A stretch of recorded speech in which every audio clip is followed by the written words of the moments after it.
सुनिए ध्यान से।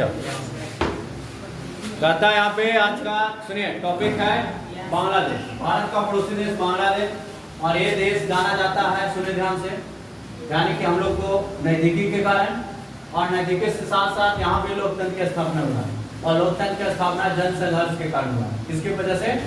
जन संघर्ष की वजह से। बांग्लादेश पाकिस्तान से 16 दिसंबर 1971 को अलग हुआ था। कोई पूछेगा बांग्लादेश किससे अलग हुआ? पाकिस्तान से। पाकिस्तान किससे अलग हुआ? बांग्लादेश से। भारत से लेकर किससे? भारत से। और भारत से हुआ पाकिस्तान, पाकिस्तान से बना कौन? बांग्लादेश। मतलब हम ही लोग का क्या था?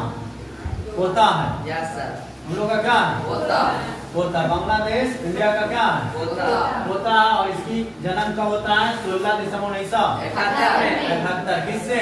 पाकिस्तान से। कहता ये अलग होने के लिए भारत ने बांग्लादेश को सपोर्ट कर दिया कि पोता तुम लड़ो, तुमको हम डिग्री देंगे। और भारत क्या करता है? पोता को लड़ा देता है। किससे?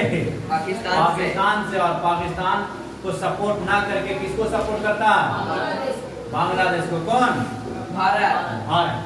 कहता अलग होने के बाद शेख मुजीबुर रहमान, कौन?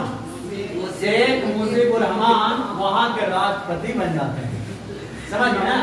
कहता राष्ट्रपति बनने के बाद उन्होंने संसदीय शासन को हटा देते हैं और हटा करके अध्यक्षीय शासन प्रणाली लाते हैं। कोई पूछेगा कि रहमान साहब, शेख रहमान संसदीय प्रणाली को हटा करके कौन सा प्रणाली लाते हैं? अध्यक्षीय। कौन सा? अध्यक्षीय प्रणाली लाते हैं। और ये मान्यता देते हैं जिसे अवामी लीग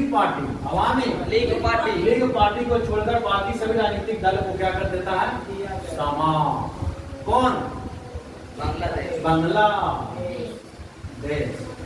अब कहता है यहाँ पे देखिए 15 अगस्त 1975 को तत्कालीन सेना अध्यक्ष, यानी कि थल सेना अध्यक्ष जनरल जियाउर रहमान, कौन?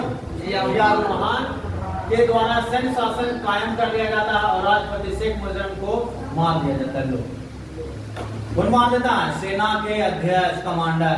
किसको? बांग्लादेश के राष्ट्रपति को। और बांग्लादेश के राष्ट्रपति के मार के और अपने हाथ में कंट्रोल ले लेता है। किसका?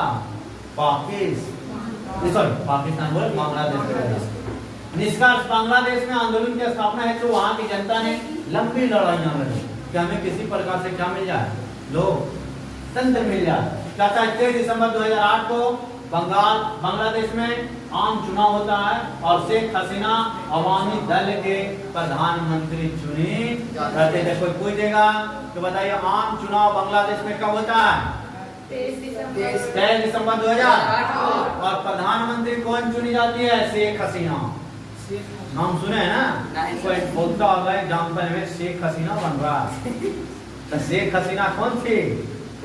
बांग्लादेश के प्रधानमंत्री। कब बनती है? 2008 में। 2008। तो शेख हसीना का नाम सुनिए। Yes sir.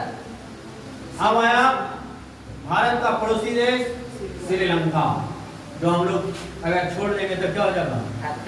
खत्म। लटकल है ना? Yes sir.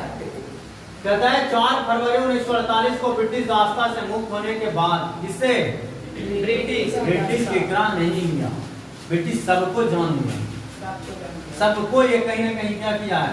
यानी कि कब्जे में रखा अंग्रेज।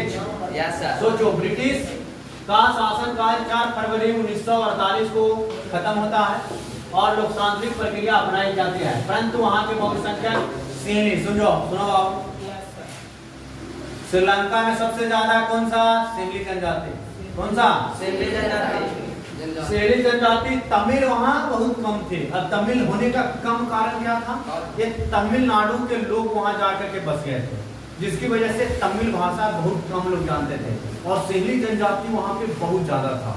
समझ गए? पता 1976 में लिस्टे की स्थापना होता है और गृह युद्ध शुरू हो जाता है। गृह युद्ध का मतलब अंदर अंदर लड़ाई राज्यों में। कहता 2009 में प्रभावकरण की मृत्यु के बाद श्रीलंका में शांति कायम होता है, परंतु इस समस्या का स्थायी समाधान तभी हो सकता है जब तमिलों को भी श्रीलंका में सत्ता में भागीदारी दिया जाए।